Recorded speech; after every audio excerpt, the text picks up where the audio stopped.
Hi, I'm Petty Officer Ron Flanders. Join Corporal Katie Gilley and myself on Navy Marine Corps News. This week, sailors and Marines return home to families and friends on the East Coast.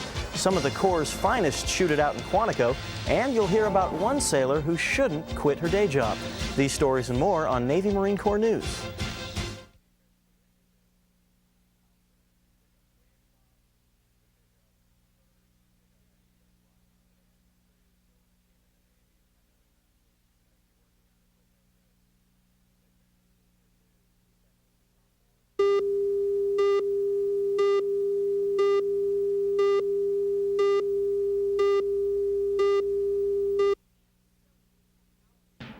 This week on Navy and Marine Corps News, sailors and Marines return home to families and friends on the East Coast.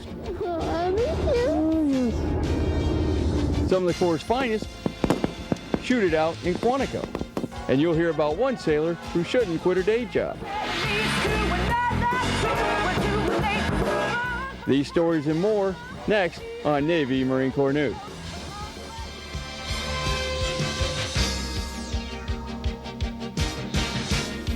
Welcome to Navy Marine Corps News. I'm Petty Officer Ron Flanders. And I'm Corporal Katie Gilley. Once again, the Navy is being called upon by our nation's leaders to establish a U.S. forward presence off the coast of an African nation in crisis. The Navy is showing the flexibility of our forward deployed ships as sailors and Marines aboard the amphibious assault ship USS Kearsarge are now on station off the West African nation of Sierra Leone. This ship was previously off the coast of the Democratic Republic of the Congo, formerly known as Zaire. The sending of the Kearsarge is just a precaution. However, if called upon, the sailors and Marines are prepared to evacuate civilians from the small country which is facing internal struggles. The ship carries more than 1,000 sailors and more than 1,200 Marines. The Navy's forward presence has been a vital asset in this area of the world over the past couple of years, and most recently in the last 2 months when USS Nassau responded quickly to a similar call for on-scene presence in the region. USS Kearsarge arrived on station May 29th. Elsewhere, 12,000 sailors and Marines returned home to the East Coast just in time for Memorial Day weekend. Petty Officer Chris Avant has the story on sailors and Marines returning home to family and friends in Virginia and North Carolina. Being deployed overseas and visiting foreign countries is always exciting, especially when your unit is involved in real-world operations like a rescue at sea. We had to launch one of our PLs out to go take a look at it, and it was about ready to capsize. So we just loaded them all up on an LCU, took them into our well deck, and processed them, fed them, gave them some clothes to wear, coveralls, medicine, medical attention, stuff like that, and sent them back. Besides this rescue by USS Nassau sailors, its amphibious ready group conducted another rescue, evacuating civilians from the American embassy in Albania, and they were ready to do the same thing off the coast of Zaire, now Congo, if needed. USS Theodore Roosevelt battle group ships conducted operations in the Adriatic Sea and the Arabian Gulf.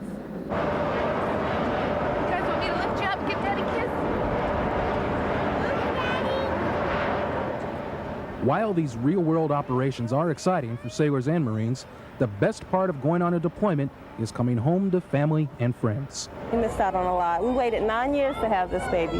9 years, our first baby, and he just wanted to be there. Yeah, but we're going to make up for it. My birthday, for one, Mother's Day, Christmas, just a lot of holidays that we're going to celebrate again. While some sailors and Marines were looking forward to spending some quality time with family and friends, others are just looking forward to some much-needed downtime. It's going home.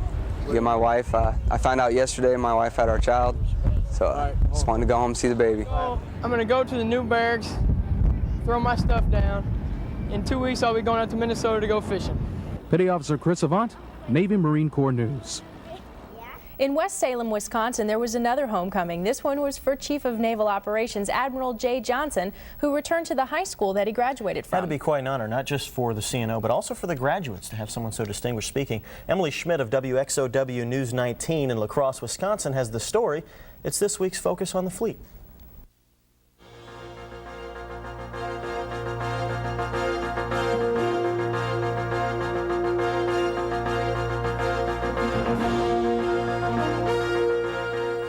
Admiral Johnson is one of the most powerful people in the United States military, but around West Salem, people remember him as someone they babysat, caught frogs with, or maybe someone they competed against on the ball field. Today, Johnson returned to West Salem for the first time since his Chief of Naval Operations appointment. As News 19's Emily Schmidt reports, he gave a new generation of hometowners something to remember. For the 105 seniors at West Salem High School, graduation has a little more pomp and circumstance than usual. I present to you West Salem's own Admiral J. Johnson. These small-town kids got a big-time welcome to their future, because before Admiral J. Johnson ever faced fellow Joint Chiefs of Staff, he faced a crowd much like this at his 1964 West Salem High School graduation. 33 years later, he's forgotten some things about his roots. At my graduation ceremony here and at the United States Naval Academy, I don't have a clue who the guest speaker was. But he says he will never forget the simple words with simple meanings he learned in his hometown. Write long, thoughtful letters. Yield to pedestrians. Be a good friend. Floss every day. Root for the Packers. Seniors say it helps to know one of their own has taken a successful step into the world. You know, from a town that's only 4,000 people, showing that he's now one of the most powerful people in the United States. It's very inspirational. Graduates aren't the only ones who appreciate Johnson's contributions. The most important thing that's ever happened to West Salem. This is just so special, it just gives you goosebumps. People say they're not surprised the high school leader is now an international leader. But to them, the Admiral is still just Jay Johnson, someone they can tell to get a glass of punch for them. You bet. Once a mother, always a mother. Well, you remember when I used to take you fishing when you were this big? That was your first naval experience. That's right. For people here, it's quite an experience to shake the hand of an admiral and share the success of a friend. In West Salem, Emily Schmidt, News 19.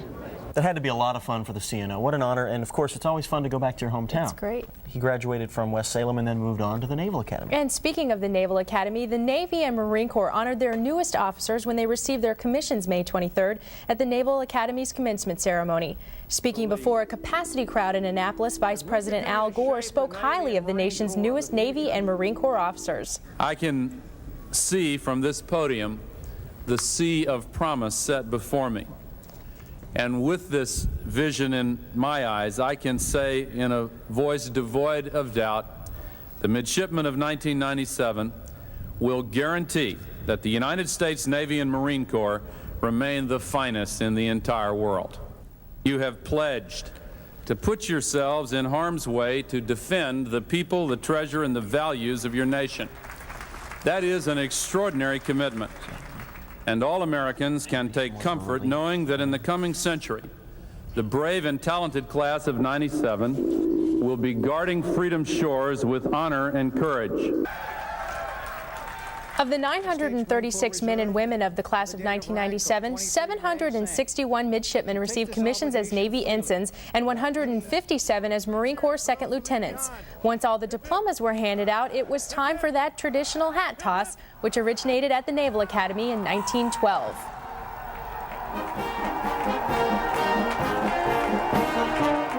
Now that's the beginning of a big celebration for everybody that graduated and their family members. And the ceremony was a lot of fun for them. Also, they're looking forward to those challenges out in the fleet.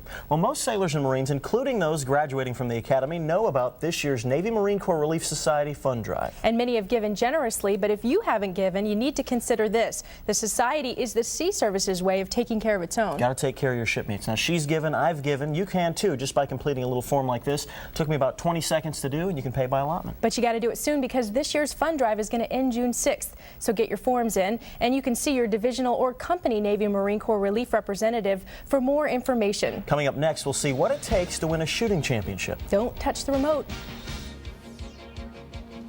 Hi, I'm Corporal Julia Watson. I'm scoping targets, and you're watching Navy Marine Corps News.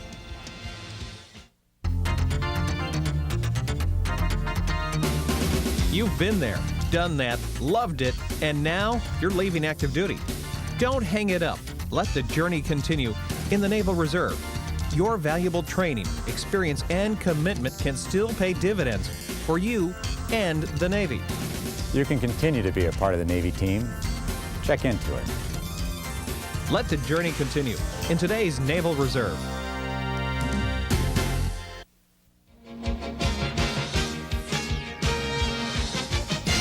Thanks for staying with us. Out of all the issues that sailors and Marines deal with in their everyday life, I'd say money is probably one of the most important. Wouldn't you, Ron? Show me the money. That's number one. Well, it may not be a secret, but a good budget is the best way for sailors and Marines to make their hard-earned paychecks stretch just a little bit more. Petty Officer Sonia Hammond has this news you should definitely use.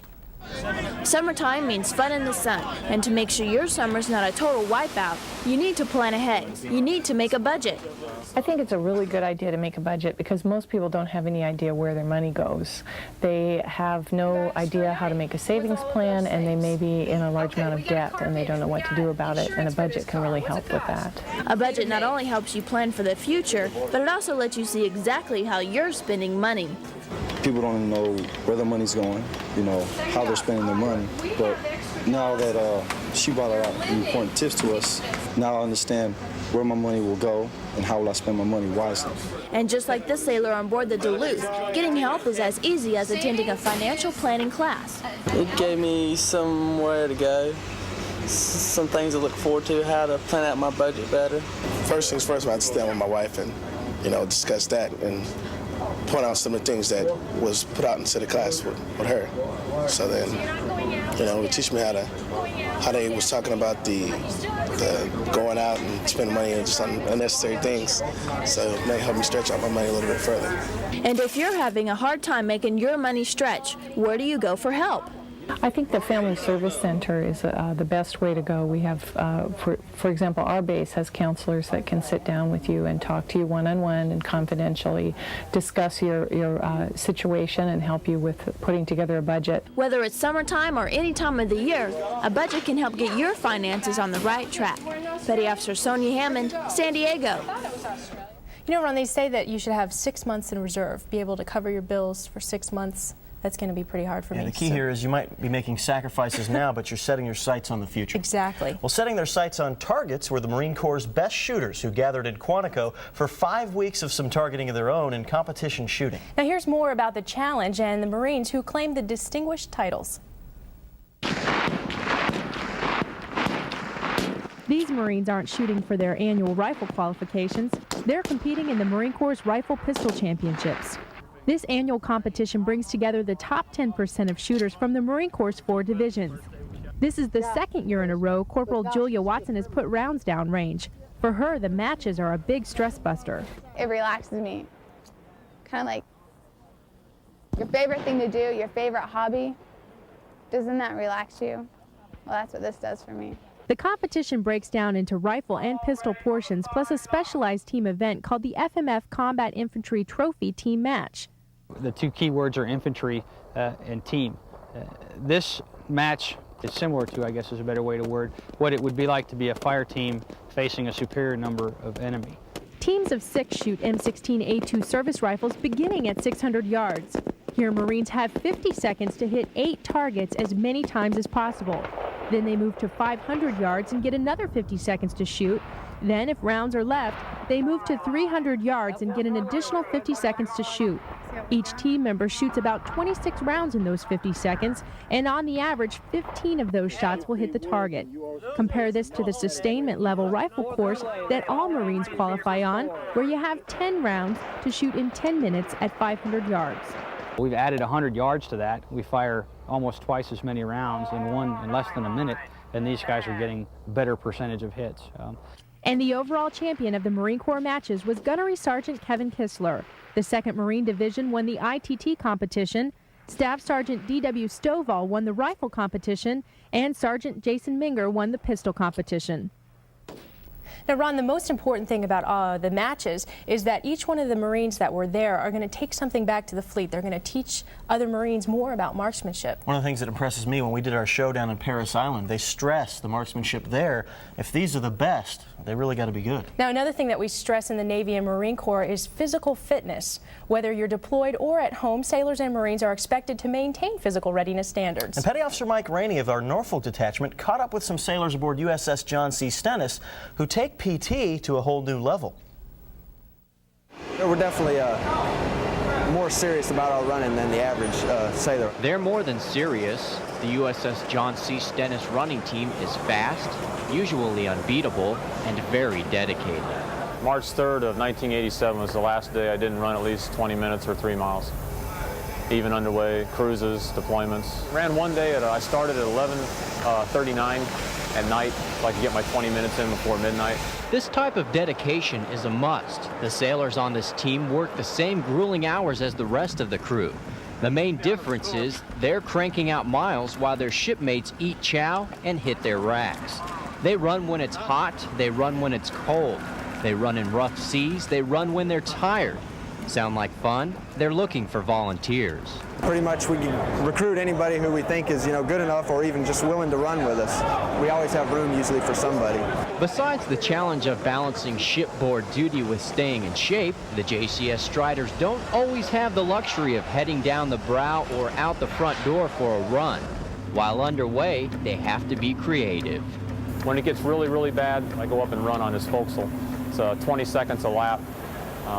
Run 5 minutes in one direction, stop, do sit-ups and push-ups, 5 minutes the other. I guess if you die hard enough, you'll find some place to run. Members of the team also run laps and figure eights in the hangar bays. To do so, they must avoid aircraft, equipment, and a lot of people. If the weather's nice and flight ops aren't scheduled, runners enjoy half-mile laps around the flight deck. The Stennis runners compiled 11 military team race titles since 1994, maturing into a close-knit group primed for competition.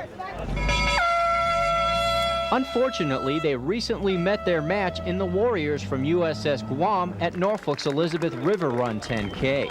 They finished a close second, and chances are they'll look for an opportunity to bounce back at another race. I'll run harder for a team than I will for myself, whether we win or not. Navy journalist Mike Rainey, Norfolk. At Camp Lejeune, there's a new concept in combat training being implemented. Here's Sergeant John Caldwell with the story. For the first time since Marine Combat Training Battalion began operations in 1988, female Marines have joined their non-infantry male counterparts aboard Camp Geiger. The 17-day training cycle replaces and more than doubles the amount of combat training female Marines previously received at boot camp. All right, through the box. It is a fact that there are not enough infantrymen in the Corps to man the front lines and provide security for the rear elements. Usually the unit, the Force Service Support Group, or the command post, or whoever it happens to be, has to provide for their own security. A lot of those MOSs are filled by females, and they need the same training in order to be able to execute that mission. I'm Sergeant John Caldwell, reporting. Ron, that's some great training because every Marine needs basic fundamentals and infantry skills. And it looked like there was some team building going on there, too. Good stuff. Well, the Navy's newest oceanographic survey ship needs a name, and we're taking suggestions. And the Navy's giving school children grades K through 12 a chance to name the ship. It's probably a good idea. We'll probably get some good names for that. For more information, visit their website at oceanographer.navy.mil or call 202-762-1045. When we come back, we'll take you to Japan for a real heavyweight story. Don't go away.